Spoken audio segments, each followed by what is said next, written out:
दूसरी खंड उपस्थित हो रहे मंत्री माननीय डॉक्टर शिव डहरिया जी, जो कल मुख्यमंत्री जी ने बयान दिया है माननीय मुख्यमंत्री जी की अनेक की कामना को लेकर इस संबंध में आप सबको संबोधित करेंगे। मैं माननीय रवि चौबे जी से आग्रह करूँगा कि आप सबको संबोधित करेंगे।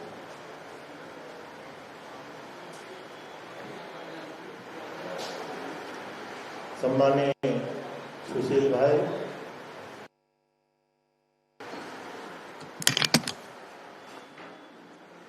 आदरणीय आरपी,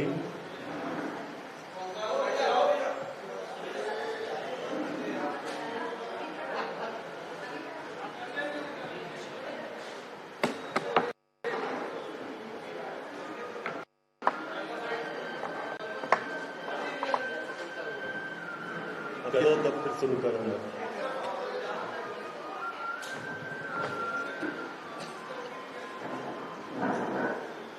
सबका कनेक्शन ठीक हो गया?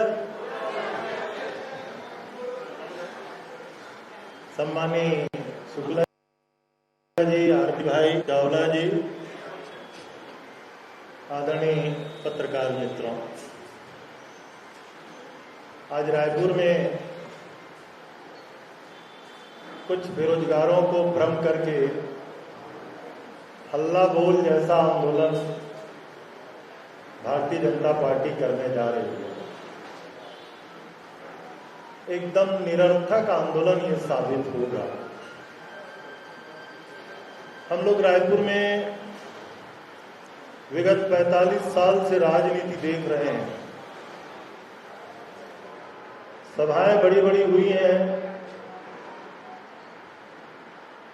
मैदान की कैपेसिटी के अनुसार सभाओं का आकलन किया जाता है। 4-5 लाख लोग अगर इकट्ठे होते हैं तो रातों मैदान का चयन किया जाता है। 1-1.5 लाख लोग इकट्ठे होते हैं तो साइंस कॉलेज का मैदान चयन किया जाता है। 30,000 तक संख्या सप्रे जैसे मैदान को लोग कहते हैं। 8,000 संख्या के लिए गधी के मैदान आवाज कहां पे हो रहा है, इसका लगा लीजिए कि उनको अपनी वस्तु स्थिति का है। एक सड़क में अधिक से अधिक कितने लोग आ सकते हैं ये उनकी जानकारी है। इसका रूप बड़ा कर रहे हैं, हल्ला बोल, लेकिन जनता का विश्वास कितना है वो खुद समझ। लोग भी विपक्ष में थे। एनएसयूआई ने बेरोजगारों से पंजीयन कराने का एक मूवमेंट चलाया था भारतीय जनता पार्टी की हुकूमत में। 26 लाख लोगों ने एनरोल किया था। हम लोग विधानसभा में भी प्रश्न करते हैं, डॉक्टर मनमोहन सिंह जी की जब हुकूमत थी तो पंजीयन रोजगार कार्यालयों में पंजीकृत बेरोजगारों की संख्या 24 से 25 लाख आंकड़े आते थे। अभी भाजपा युवाओं ने भी कैंपेन चलाया है। अब यहां के बाद उन्हीं के आंकड़े पूछना।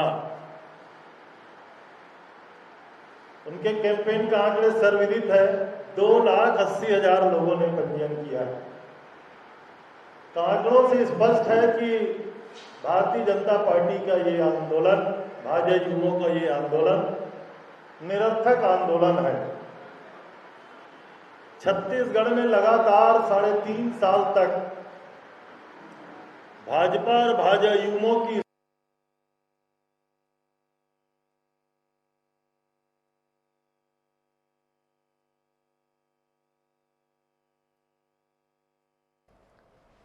आप रायपुर से सीधी तस्वीरें देख रहे हैं, जहां रायपुर स्थित प्रदेश कांग्रेस कार्यालय में राजीव गांधी भवन में कांग्रेस की प्रेस वार्ता चल रही है। वरिष्ठ मंत्री रविंद्र चौबे और डॉक्टर शिव कुमार डहरिया भी मौजूद हैं। आप तस्वीरों में देख सकते हैं, यहां पर एक प्रेस कॉन्फ्रेंस का आयोजन किया गया है, जहां पर रविंद्र भवन में ये प्रेस कॉन्फ्रेंस की जा रही है। आपको बता दें कि रविंद्र चौबे और शिव कुमार डहरिया भी यहां पर मौजूद हैं। प्रदेश कांग्रेस कार्यालय में यहाँ पर प्रेस कॉन्फ्रेंस चल रही है, जहाँ पर रविंद्र चौबे और शिव कुमार डहरिया मौजूद हैं। आपको बता दें कि वरिष्ठ मंत्री रविंद्र चौबे और डॉक्टर शिव कुमार डहरिया की मौजूदगी में ये प्रेस वार्ता की जा रही है।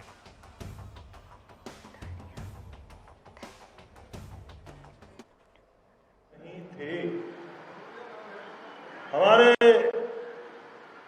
मित्रों ने कुछ अभियान चलाया। माननीय नेता थे धर्मलाल जी कौशिक, विष्णुदेव साय जी अध्यक्ष थे। भारतीय जनता पार्टी के राष्ट्रीय नेतृत्व ने सम्मानित शिव प्रसाद जी को भेजा, नितिन जी आए, पुरंदेश्वरी जी आई, सबने सब कुछ करने का प्रयास किया।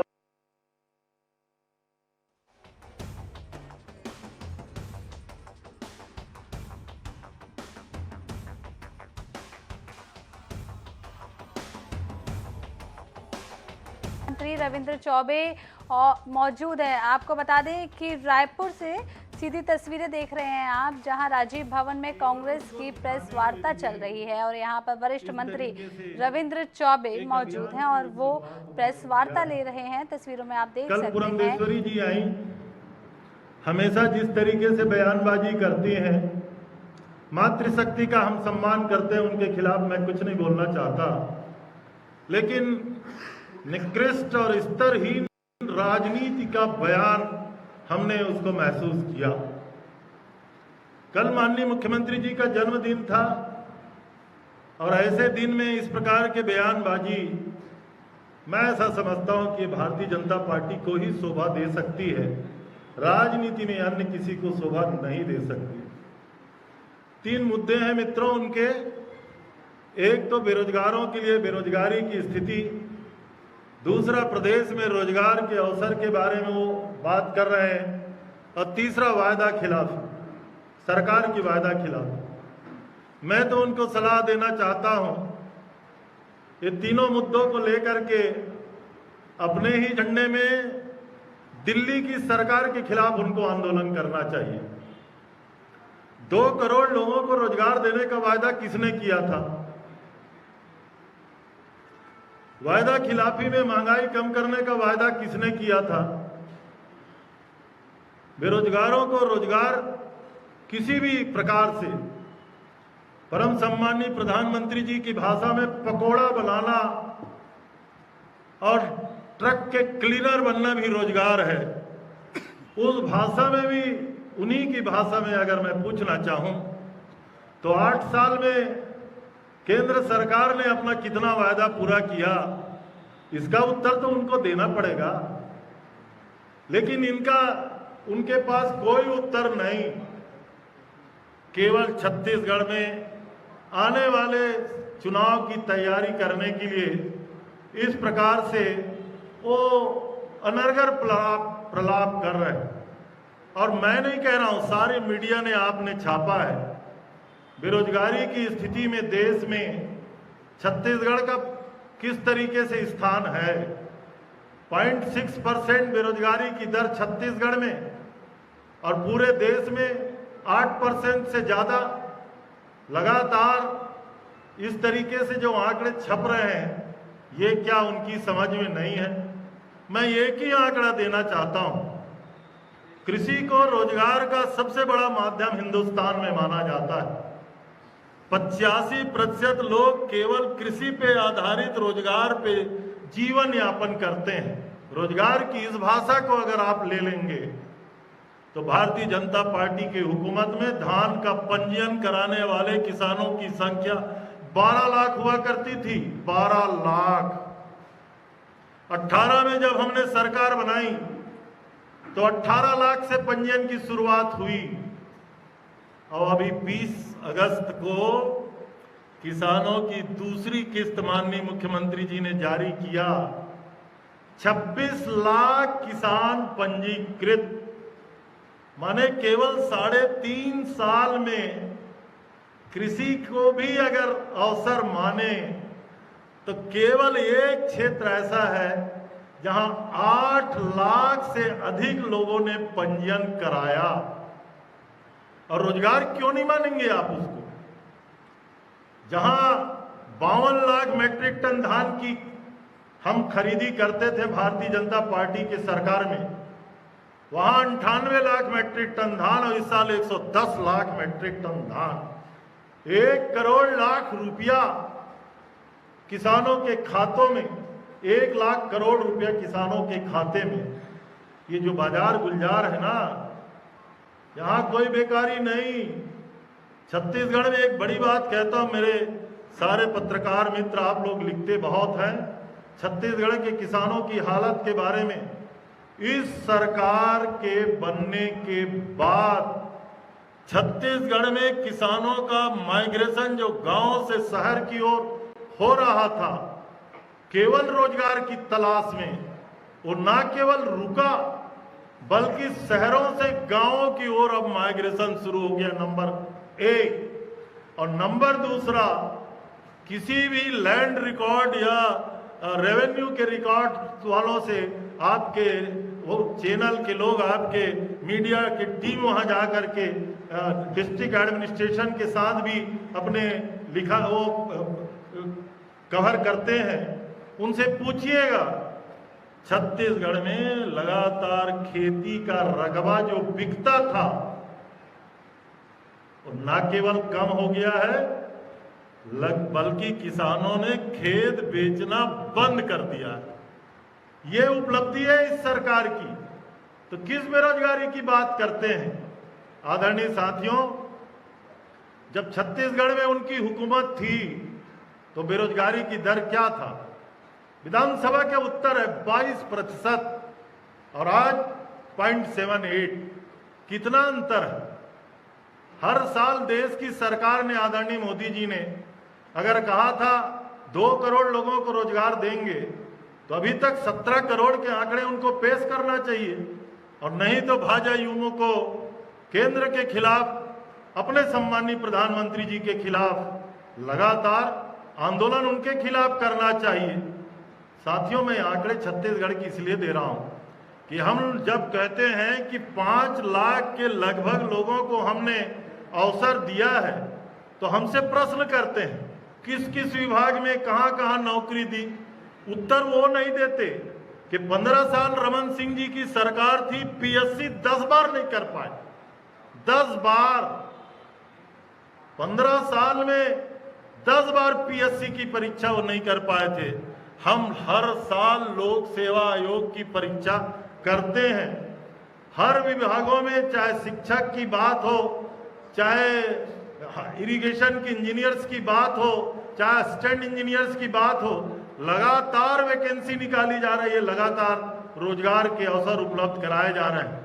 आदरणीय मित्रों, कांग्रेस की सरकार बनने के बाद 3 साल में 4,80,576 लोगों ने कर्मचारी भविष्य निधि के पंजीयन में नई संख्या दर्ज हुई है। इसका मतलब है, ये संख्या है जिसके आंकड़े ये साबित करते हैं हमने छत्तीसगढ़ में रोजगार के अवसर उपलब्ध कराए। बहुत सारी बातें हैं। भाजपा के राज में भी छत्तीसगढ़ में आपने कहा था बेकारी भत्ता देंगे, 2003 में आपने कहा था, 2003 में कहा था हर आदिवासी परिवार को 1 नौकरी देंगे। अब उनको जर्सी गाय भी देंगे। अब उनको उनकी याददाश्त को कुरेदेगा कौन? रमन सिंह जी तो विस्मृति लोप का शिकार हो चुके हैं, लेकिन जब उनकी नई टीम आ गई है तो उनको तो पूछना पड़ेगा और बताना पड़ेगा ना कि 15 साल आपने भी कहा था बेकारी भत्ता देंगे, रोजगार देंगे, आदिवासी बच्चों को नौकरी दिया जाएगा, उनको रोजगार के अवसर उपलब्ध कराएंगे, तो डेयरी उनके दुग्ध पालन के लिए गैया उपलब्ध कराया जाएगा। आपने कुछ नहीं दिया। तो आदरणीय मित्रों, ये आंदोलन केवल भाजपा के हाईकमान जिसको कहते हैं उच्च नेतृत्व को, उनमें पदों का परिवर्तन हुआ है। नए नेता प्रतिपक्ष आ गए हैं, नए प्रभारी आ गए हैं, नए प्रदेश अध्यक्ष भी आ गए हैं। तो कुल मिला के ये दिखाने का अवसर है हम लोगों ने कोई आंदोलन किया है, लेकिन आंदोलन के स्थल के चयन से ही उनकी मानसिकता झलकती है कि आंदोलन का स्वरूप कितना बड़ा हो सकता था। इसलिए मैं ऐसा कह सकता हूं कि कुल मिला के पूरा आंदोलन निरर्थक आंदोलन है। अब मैं आदरणीय डॉक्टर डहरिया साहब से आग्रह करूंगा, सब वो भी आपको संबोधित करेंगे। धन्यवाद भैया। आदरणीय हमारे नेता रविंद्र चौबे जी, कृषि मंत्री भाई सुशील आनंद शुक्ला जी, भाई आरपी भाई, हमारे अमरजीत भाई, घोष जी, सुबोध जी और हमारे वर्मा जी, हमारे पत्रकार साथियों, जिस तरह के दुर्गावती पुरेंद्रेश्वरी और जामवाल जी के आने के बाद जिस तरह की राजनीति भारतीय जनता पार्टी में चल रही है, निश्चित रूप से भारतीय जनता पार्टी गर्त में जाने वाली है। हमारे नेताओं का जिस तरह से नरसंहार झीरम के समय हुआ है, आज दुर्गावती पुरेंद्रेश्वरी जी बोल रही है कि मुख्यमंत्री जी के सर के 1000 टुकड़े हो जाएंगे। क्या वो इस तरह का षड्यंत्र रच रहे हैं कि जिस तरह राजीव गांधी जी को बम से उड़ाया गया, सेमपुर, उसी तरह से कोई घटना यहाँ करना चाहती भारतीय जनता पार्टी? झीरम कांड में हमारे पूरी एक कांग्रेस की पीढ़ी को खत्म करने वाली भारतीय जनता पार्टी का इस तरह का फासिस्टवादी विचार निश्चित रूप से निंदनीय है और दुर्गावती पुरेंद्रेश्वरी जी को इसके लिए माननीय भूपेश बघेल जी और प्रदेश की जनता से माफी मांगनी चाहिए। जहाँ तक बेरोजगारी की बात है, उस पर आज धरना प्रदर्शन कर रहे हैं। हमारे आदरणीय रविंद्र चौबे जी ने आप सबको बताया कि भारतीय जनता पार्टी के जो घोषणा पत्र है उनको उठा के उन लोग खुद देख ले। 2003 में, 2008 में, 2013 में क्या क्या वादे किए थे। किसानों को उन लोगों ने छला। उनके समय में 15 साल में 15,000 से ज़्यादा किसानों ने आत्महत्या की थी।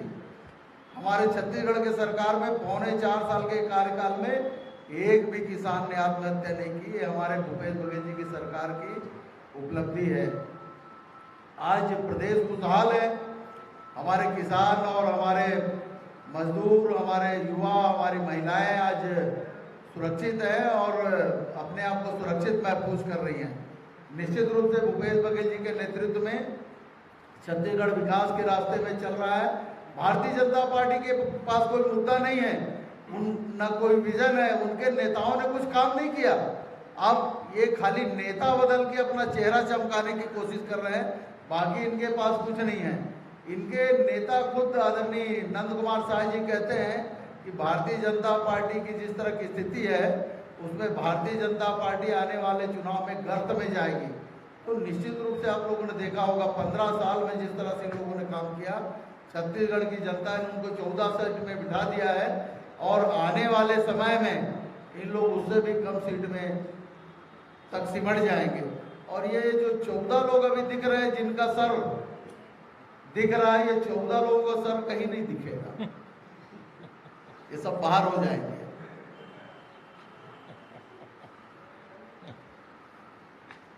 और माननीय भूपेश बघेल जी हमारे छत्तीसगढ़ के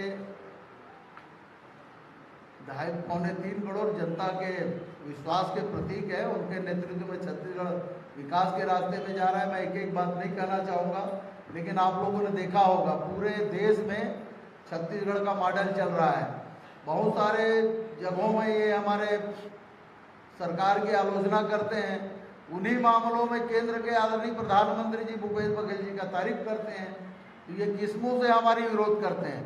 प्रधानमंत्री आवास के बारे में जिस तरह की लोग बात करते हैं, हमारे शहरी क्षेत्रों में प्रधानमंत्री आवास में माननीय प्रधानमंत्री जी ने सबसे अच्छा गुणवत्ता के निर्माण का पहले नंबर का पुरस्कार हमारे छत्तीसगढ़ को दिया है और यहाँ के नेता उसकी आलोचना करते हैं। तो ये ऊपर से हमको दिल्ली में पुरस्कार भी देते हैं और यहाँ आलोचना भी करते हैं। ये दोनों ही नीति भारतीय जनता पार्टी ही कर सकती है।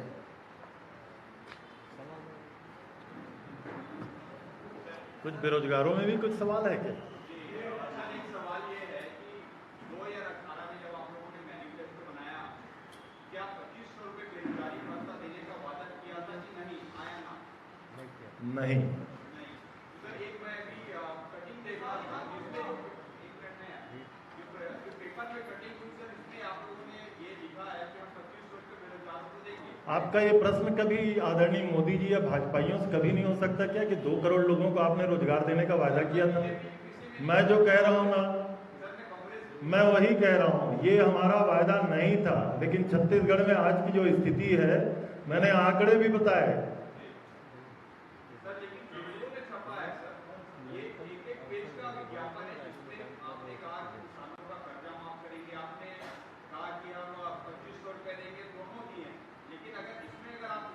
बेरोजगारी भत्ता नहीं, लगभग अवसर प्रदान किया जाएगा। शब्द को आप पूरा पढ़ लीजिएगा, सामाजिक कार्यों से जोड़ के।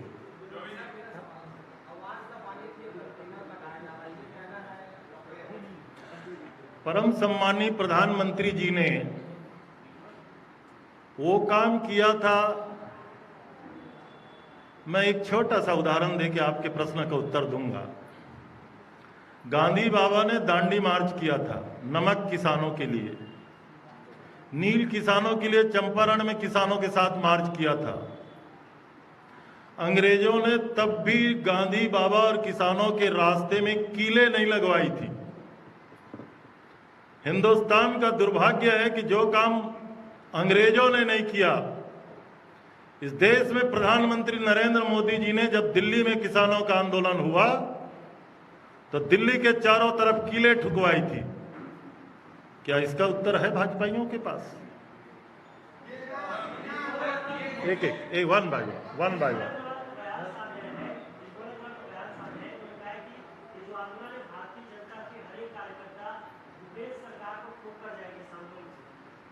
उनकी गलतफहमी है। अभी 14 में है। छत्तीसगढ़ के किसानों को आने वाले समय में धान की कीमत मिलेगी 2800, गोबर की भी कीमत का विस्तार होगा। अब पूरे हिंदुस्तान में मजदूरों के लिए कोई योजना नहीं है सिवाय छत्तीसगढ़ के। राजीव गांधी किसान भूमिहीन खेतिहर मजदूर न्याय योजना, उनको समझ जाना चाहिए इस बार 71 की सरकार, अगले बार 75 की सरकार भूपेश जी के नेतृत्व में छत्तीसगढ़ में। एक सर, आपकी सरकार आप कह रहे हैं कि बहुत अच्छा कार्य कर रही है, तो विपक्ष के आंदोलनों से घबरा क्यों रही है? हम किसी के आंदोलन से नहीं घबराते। एक मिनट,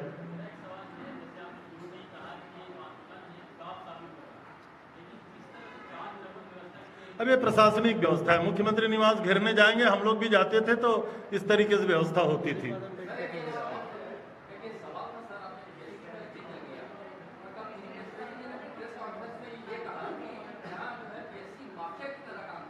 दुर्भाग्य है उनका कि उनकी समझ नहीं है और छत्तीसगढ़ को समझ नहीं पाती।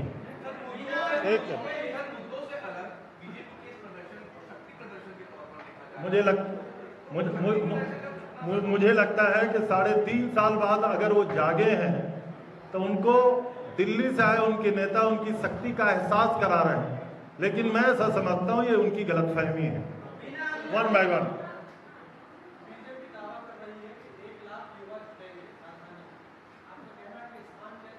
मैं फिर से कह रहा हूं,